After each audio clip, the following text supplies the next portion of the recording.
Peace be upon him, yeah. That's So correct. are you aware that Muhammad said, if you want to learn the Quran, go to 4 people, and one of the 4 people he mentioned.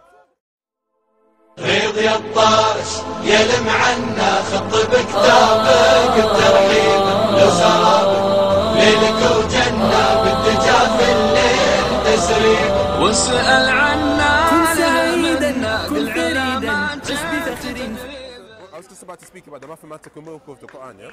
So forget what other people have said, because as Muslims, we don't say that anyone's infallible except the Messenger Muhammad sallallahu alaihi wasallam.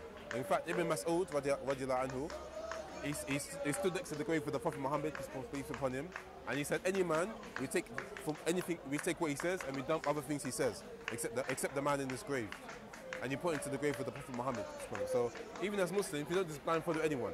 Yeah, the only one we blind follow is the Prophet Muhammad. Yeah, that's number one. Secondly, okay, I want to share with you this mathematical miracle of the Quran. Yeah, so there's 114 chapters of the Quran. Okay, whoever says there's any additions to that. Okay, if you download the Quran, and you'll find 140 chapters. Yeah, but anyway, there's 114 chapters. Each chapter has different numbers, yeah? So the first chapter has 7 verses. So Baqarah chapter 2 has 286 verses, etc. Yeah? If you add the first chapter, if you add the chapter number to the amount of verses in the first chapter of the Quran, how many? What number do you get? Yeah, I tell you. Yeah? You get 8. You get 8. You get 8, yeah, number 8. And if you do that without the Quran, like for example, the second chapter of the Quran, you get 288. There's 2 number, and you got 286 verses, yeah. If you do that throughout the whole Quran, yeah. Quran is word of Allah because of the mathematical miracles. Okay. And also, can you just tell my Good question, sister? yeah. Yeah. Tell my sister who put the verse numbers and when they were put it on? Yeah, alhamdulillah, very good question, yeah. So remember what I said to you about remember what I said to you about early manuscripts? Yeah. Early manuscript, and I mentioned the Sunnah. Yeah? So this is an example. So what Mansur kind of admitted, but he didn't want to completely admit, is that he talks about scribal errors. So if you look at the Sunnah manuscript, you look at the earliest manuscripts, there's no verse numbers in there. Okay, so the question is, when does those verse numbers I just gave you an example from Somalia. Okay, even today, the teacher in the madrasa, they will tell the students to write the Quran. They might make an error, they might not make an error. Okay, this is not the basis of the Quran. The Quran is memorization. I can recite to you the first chapter of the Quran. I'm not Arab, but I can recite to you the first chapter of the Quran. There's many chapters of the Quran I can recite to you verbatim. You understand? Let me finish, yeah. And this, I'm here for tradition.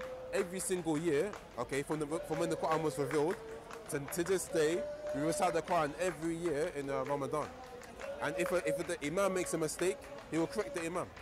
You know what I'm saying? So this is one of the ways the Quran is preserved. It's not just manuscripts. We're not like the Bible. We have to rely on manuscripts. We don't, because no one really memorizes the Bible. We have memorization for the preservation of the Quran. Okay. So going back to Bukhari, when it talks about the history of how the Quran was put together. Yeah.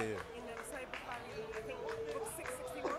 Yeah. Okay. So now. It talks about how the Quran was put together. So it talks about how the Quran was put together. Yeah. How did when what's the guy's name? Ibn Thabit was told to collect all the by Uthman to collect all the compile it into the Quran. It wasn't just that. It wasn't just that. There was two witnesses for every single verse of the Quran. But where did he compile it from? When he was compiling it, where did he compile it from? Say your question again, sorry? When Uthman asked Ibn Thabit to compile the Quran, where did he go and compile it from? Okay, well... Where did he go to get the verses of the Quran to compile it into the Quran? Well, you told me. You said the hadith. So if you look at Bukhari, volume 6, I don't get the point. I don't get the point you're trying to make. But so the point is, when he went to compile it, it wasn't by memorize. He didn't just go and say, "Oh, tell me what he said, memorize it." No, he got it from somewhere written down, somewhere in the heart of men, somewhere written on bones and stalks. So that's the first point. That's correct. Yeah. What's wrong with that? Because you said that it was transmitted by memorization. No, the primary source. When we go to the earliest, when they compiling the Quran, it wasn't just by memorization.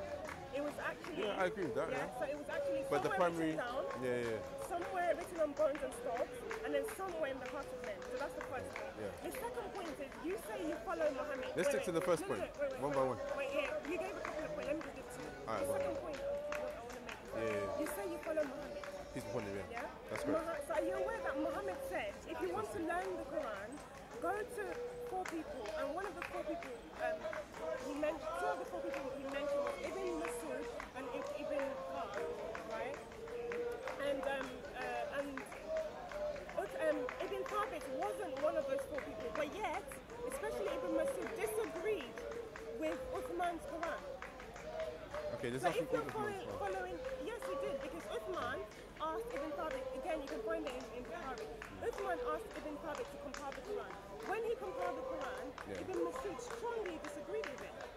And like I'll give you an example where his Quran was 116. Okay. Ibn Thabit was 111. Okay, so basically, I want to understand the point you're trying to make, yeah? The Quran we have today, for example, Surah Fatiha, yeah? Should that be in the Quran or not? So according to Ibn Qar, it shouldn't. I'm asking you. According to Ibn Qar. I'm asking you. According to Ibn Qar, I'm no one. Exactly. I'm no one. So why are you trying to make? Why are you making points? Yeah, you don't even understand. I'm making points based on your sources, on Islamic. Yeah, but you know our sources, yeah. We don't. Like, let me explain, yeah. There's no way Muhammad said go and learn the Quran from this lady here. No, he said go and learn it from Ibn Qar. Listen, yes. The thing you need to understand is that you know the Hadith, even the Quran. Every single verse in the Quran has a verse when it's every single verse. There's 80 sciences towards understanding the Quran. 80 sciences. One of these sciences is asbab and nuzul, causes of revelation. So every verse, there's a time and place when it was revealed.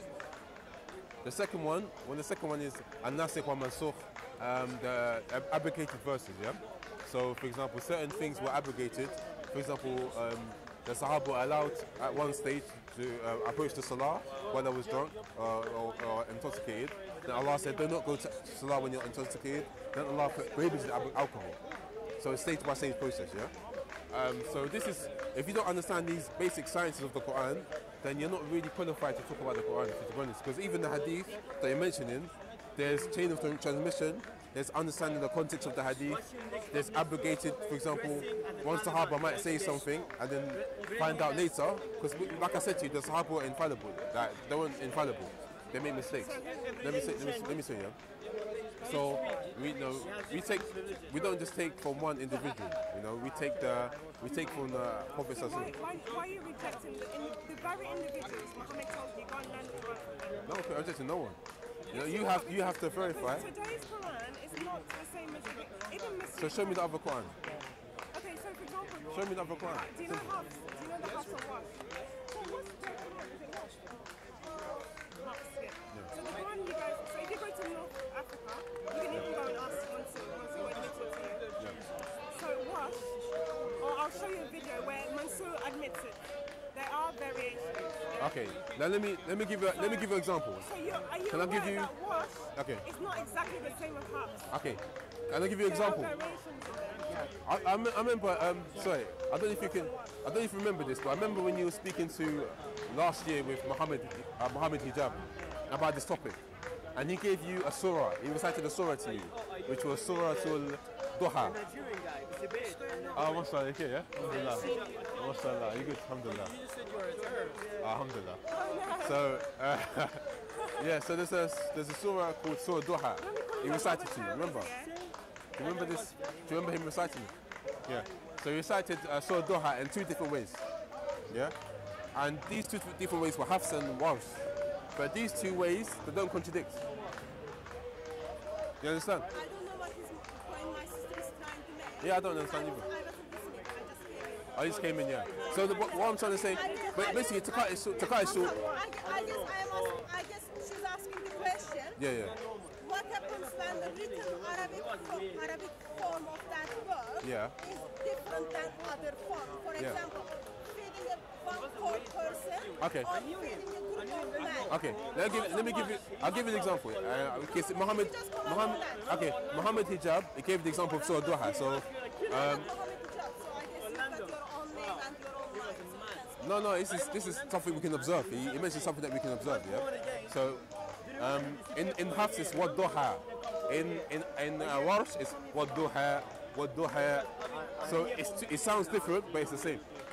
So it's variation. So when you talk about this verse that talks about feeding one poor person and feeding many poor people, yeah. There is a variation. The point is there is a variation. There's not a variation. If I feed one poor person for many days, yeah. There's no variation. What is variation, sir? Say that again? What is variation? Okay, what we consider a variation or a contradiction is something that is No, variation and contradictions are two different. Exactly. What is variation? Exactly. I'm asking what is variation? Exactly. That's what I would find the problem. Contradiction. Yeah. It's about variation. You quantify. What do you mean by variation? I am asking you what is your definition? No, what's your of definition? variation? So you don't even know what this word means, and then you are asking me. No, you're saying there's a. What is variation? Don't play You with told me. words. You told me what variation. You don't even know what is variation. Tell me what variation is. Variation means difference. When there's a difference. What does that difference change the meaning? Whether That's what I was going at. meaningful or non-meaningful. No, it doesn't change the meaning or not. Because if it changes the meaning, I will consider that a contradiction. If it's a variation, in a sense that it doesn't. There's Listen, different variations. There's some that change the if there's a meaning, variation, and there's some that don't change. if there's a variation in the way it's recited that doesn't change the meaning, then it's not a contradiction. For example, the Welsh, I gave you an example, wadduha and wadduha. Yeah, it sounds different. You can say in the style of recitation, but there's no difference in translation. Yeah. Okay, so according to in academia, Yeah. when they're looking at textual criticism, Yeah. the variation is any variation. So even if it changes, whether it changes the meaning or not, that's a variation. But the point is, even within half and one, there's still meaningful variations. Yeah, the like. point is, the Quran today is not exactly the same as what Muhammad. Okay, like what Mansour. Okay, let me speak to that. Like what Mansour mentioned to you, that there's we've got manuscripts that current what. And the Prophet Muhammad, peace be upon him, he made dua to Allah for all these different variations in their recitation. Yeah, because there's different tribes that recite differently. Yeah, so that's why we have so many variations. So wait, let me finish. Yeah, you interrupt me. Yeah? Let me finish, and you can come in. Because I haven't finished. It's very rude. It's very rude. Yeah. Okay, fine. So the Prophet made dua for these different styles of recitation, and Allah accepted his prayer. So we have Welsh, etc. But these all come from Allah. They're not like, for example, with the Bible, where you have man making up his own style, etc. And even when someone makes a mistake, for example, in the text, in like what Mansour mentioned, in the mistake in the manuscript scribal error. Yeah? Even how do we know it's a scribal error? Because through memorization, the Quran is preserved. That's how. Yeah. So my response is. Do you understand? Can I just correct you on that? Yeah, correct me. Explain it. But where is the? Can you just give me the references? Yeah. That Quran goes back to Muhammad. That's it. So are you trying to say that's not true? I'm asking you to give me reference. Do you accept it's true? I'm asking you to give me the reference. No. Quran goes back to Muhammad. Okay? Muhammad talks about Quran. Also, you made a statement that Muhammad, because different tribes were reciting Quran differently, so Muhammad asked Allah to make it easy. Can you please also provide reference for the Now or next week? Because this. You are speaking now. I'm sure you made a claim and you are taking I'm very busy at the moment. Let me try and get it for you. It's a great thing to kill Jews, and I think he died. He got killed as well. They smell as well. If you smell a Jewish person, they stink. If you go to Stamford Hill, you see them crazy. Okay, let me get Mansour because he can find the reference quickly. Yeah. Okay, you see how Mansour. Yeah, go on. All he's going to do is find the reference. Because he's one that's going to send me. Is that okay, yeah? I'm going to come back, yeah? I'm going to come back because I need to get references for Mansour. Do you know where Mansour is? No, I'm going to, I'm done, but give it to Mansour, yeah? Because he needs to deal with these people. Or the mic. Calling them, innit?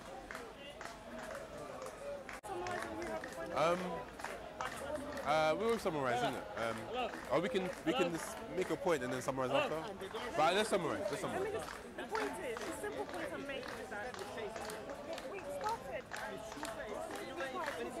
What we started talking about variations in scriptures, manuscript scriptures. The point is, even in your manuscript traditions, there are variations. So go and do your research on some manuscripts and see where the variations are. Mansour knows, but he's denying it. He's saying he don't know, but he does.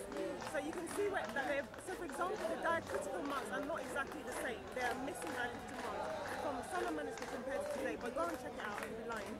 The second point is that Muhammad said learn from Masood and Ibn Ka'b and Salim and one other person. Thabit was not in that Ibn Thabit or Uthman was not in the names that Muhammad mentioned. However, we see that even Ibn Ka'b and Ibn Masood, their Qurans were different. They didn't agree with Uthman's Quran. That's the first point. And the second point, the other point is that even in today's Quran, there are variations. So even present right now, Hafs and Wash, there's 26 of them. I haven't looked into it, but I have looked into some of the variation between the Hafs and Wash. You can easily go and get from North Africa, and there are differences.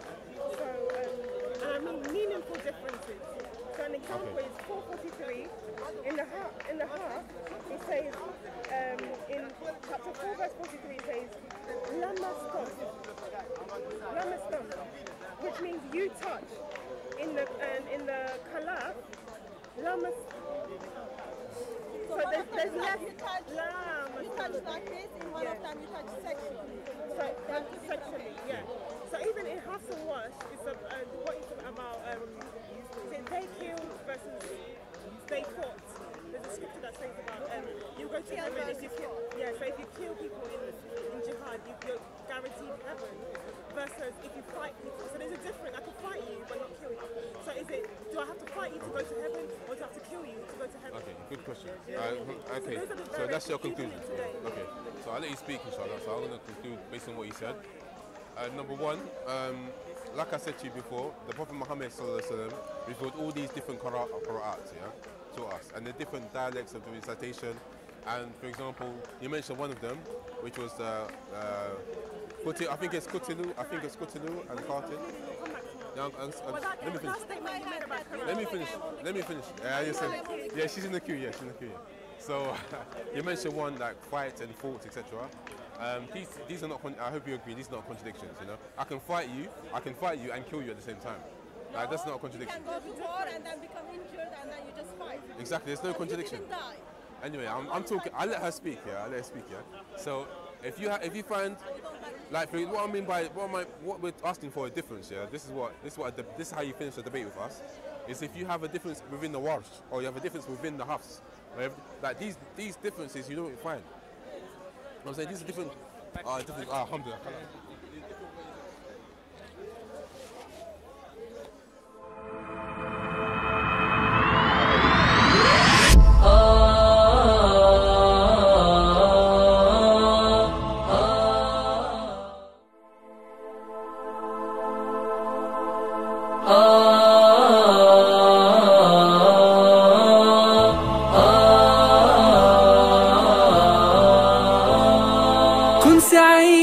كن فريدا عش بفخر في الحياة لا تبالي فالمعالي بالتحدي لا سوى